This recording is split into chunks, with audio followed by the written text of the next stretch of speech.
everyone, welcome back to English Gurukul. In today's video, we are going to discuss the central idea of the poem Dust of Snow. Dust of Snow, जो कि Robert first के द्वारा लिखी गई है, class 10th की एक pome है. इस पर्टिकुलर वीडियो में हम कवर करने वाले हैं इस पोम का सेंट्रल आइडिया. तो चलिए बिना देर किए हुए हम वीडियो को स्टार्ट करते हैं. पहले मैं थोड़ा सा आपको इंट्रो बता दूं कि इस पोम में है क्या. एक्चुअली ये पोम ना थोड़ी सी जो हमारी स्टीरियोटाइप बिहेवियर होता है, जो हम पुरानी सोच रखते हैं कि अगर हमारे रास्ते से बिल्ली निकल गई तो आगे कुछ खराब होगा, कौवा बोल दिया तो आगे कुछ खराब होगा, हम जा रहे हैं और खाली बाल्टी रास्ते में मिल गई तो कुछ खराब होगा, या फिर किसी ने पीछे से आवाज लगा दी तो कुछ अच्छा नहीं होगा. ऐसे लोग सोचते हैं, बट रियलिटी में ऐसा होता नहीं है. इस पोम के थ्रू पोएट यही कहना चाह रहे हैं कि नेचर में बनाई हुई चीज कोई भी निगेटिव नहीं होती है. क्योंकि क्या होता है कि पोएट का मूड किसी बात को लेके खराब होता है. पोएट रास्ते रास्ते जा रहे थे. इस पोम के बारे में मैं बता रही हूँ आपको. इस पोम की थोड़ी सी डिस्क्रिप्शन आपको बता दूं, देन हम सेंट्रल आइडिया पे मूव करते हैं. क्योंकि हो सकता है शायद आपने वो वीडियो ना देखा हो तो आपको समझ में आ जाएगा. क्या होता है कि जब पोम स्टार्ट होती है तो हमारे पोएट रॉबर्ट फर्स्ट जी जो है वो रास्ते से जा रहे होते हैं. तो इनका मूड ना थोड़ा सा ऑफ होता है. तो जब ये जा रहे होते हैं तो ये देखते हैं कि एक कौवा है जो हेमलॉक ट्री है उसके ऊपर बैठा हुआ है. यहाँ पे कौवा यानी कि क्रो जो है वो निगेटिविटी का सिंबल है, बैड ओमन का सिंबल है. साथ ही साथ जो हेमलॉक ट्री है ना वो भी बैड ओमन का सिंबल है. हेमलॉक ट्री एक पेड़ है जिसे हम धतूरा कहते हैं हिंदी में. उसमें व्हाइट व्हाइट कलर के फ्लावर होते हैं जिसको लोग पॉजिटिव नहीं मानते हैं. ठीक है, तो वो उस पेड़ की डाल पे बैठा है, हेमलॉक ट्री की पेड़ डाल पे क्रो बैठा हुआ है. और जैसे ही पोएट उसके नीचे से गुजरते हैं ना तो वो क्या करता है, जो क्रो है वो पेड़ की डाल को थोड़ा शूक करता है, मीन्स हिलाता है. शेक होता है वर्ड, मीन्स हिलाना, और उसकी सेकेंड फॉर्म होती है शूक. तो क्रो क्या करता है, पेड़ की डाल को थोड़ा सा शूक करता है. तो जब वो पेड़ की डाल को शूक करता है यानी कि हिलाता है तो पेड़ पर जो बर्फ जमी होती है ना उसके छोटे छोटे पार्टिकल्स पोएट के शोल्डर पे आके गिरते हैं. तो जब पोएट के साथ ऐसा होता है तो पोएट के शोल्डर पे जैसे ही वो स्नो के डस्ट गिरते हैं पोएट का मूड अचानक डिलाइट हो जाता है, हैप्पी हो जाता है, खुश हो जाता है. जिस भी रीजन से वो परेशान हो रहे होते हैं ना उसको भूल जाते हैं और वो कहते हैं कि उस क्रो और हेमलॉक ट्री ने मेरा दिन सेव कर लिया, मेरे दिन का बचा हुआ पार्ट जो है वो अब अच्छा गुजरेगा. तो मतलब इस इंसिडेंट से पोएट का मूड अच्छा हो जाता है. तो पहले उनका मूड ऑफ था, बट उस क्रो और हेमलॉक ट्री जो लोग नेगेटिव मानते हैं उसकी वजह से पोएट का जो मूड है वो हैप्पी हो जाता है. तो पोएट हमसे कहना चाहते हैं कि नेचर की कोई भी चीज जो गॉड ने बनाई है वो वेस्ट नहीं है, नेगेटिव नहीं है. ऐसा नहीं है कि वो यूजफुल नहीं है, एवरीथिंग इज यूजफुल. तो चलिए ये हो गई हमारी पोएम की समरी. अब हम स्टार्ट करते हैं इसका सेंट्रल आइडिया. सेंट्रल आइडिया कुछ ऐसे है. The central idea of Robert first poem. Robert first हमारे पोएट का नाम है. इनकी जो पोएम है, क्या पोएम का नाम है, dust of snow. Dust of snow is the name of the poem and Robert first is a poet. The central idea of the Robert first poem dust of snow is that even the smallest and simplest event in nature can bring a significant change in our mood and outlook.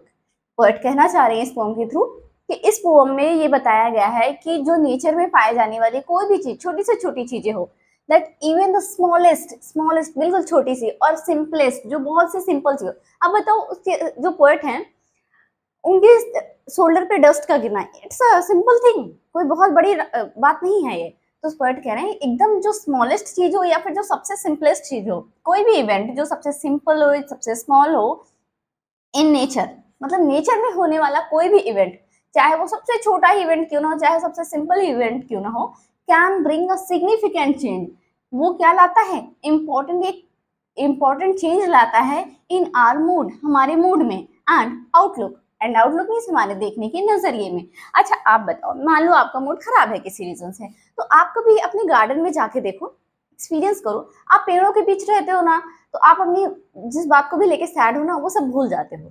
तो इसलिए poet कहना चाह रहे हैं कि nature की कोई भी चीज जो है वो हमारे मूड को चेंज कर सकती है, हमारे आउटलुक को चेंज कर सकती है. आगे बढ़ते हैं. The poet who was feeling sad. Poet के बारे में मैंने आपको बताया कि पोएट क्या कर रहे हैं, सैड फील कर रहे थे, एंड रिग्रेटफुल, और किसी बात को लेके बहुत उन्हें पछतावा हो रहा था. रिग्रेट मतलब पछतावा. तो किसी बात को लेके पोएट बहुत सैड थे, उन्हें बहुत पछतावा हो रहा था. Experiences a sudden transformation when a crow shake down a dust of snow from a hemlock tree. Means poet कह रहे हैं कि वो किसी बात को लेके सैड थे, रिग्रेट फील कर रहे थे, बहुत पछतावा फील कर रहे थे। अचानक से वो एक एक्सपीरियंस करते हैं कुछ, क्या एक्सपीरियंस करते हैं? सडन ट्रांसफॉर्मेशन, अचानक से उनके अंदर एक चेंज होता है, ट्रांसफॉर्मेशन चेंज होता है।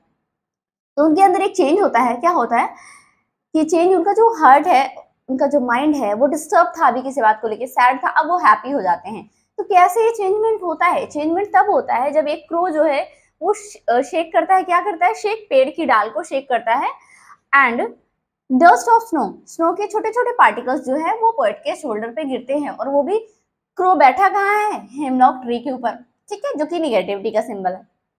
दिस ट्रिवियल इंसिडेंट, ये जो छोटा सा इंसिडेंस है, रिफ्रेशेस हिज माइंड, उनका माइंड जो है उसको रिफ्रेश कर देता है। लिफ्ट्स हिज स्पिरिट, उनकी जो स्पिरिट है, मीन्स उनकी जो किसी काम को करने की इच्छा है उसको ऊपर कर देते हैं।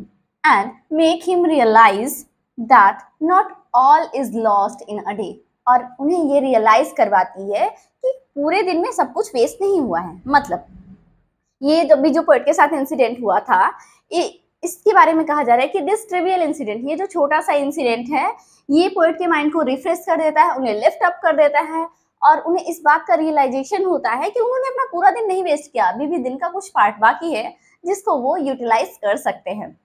The poem convey a message of hope, positivity, and the healing power of nature in overcoming sorrow and negativity। क्या होता है? पोएट इस पोम के थ्रू हमें क्या करना चाहते हैं? कन्वे करना चाहते हैं, पास करना चाहते हैं एक मैसेज। मैसेज क्या है पोएट का?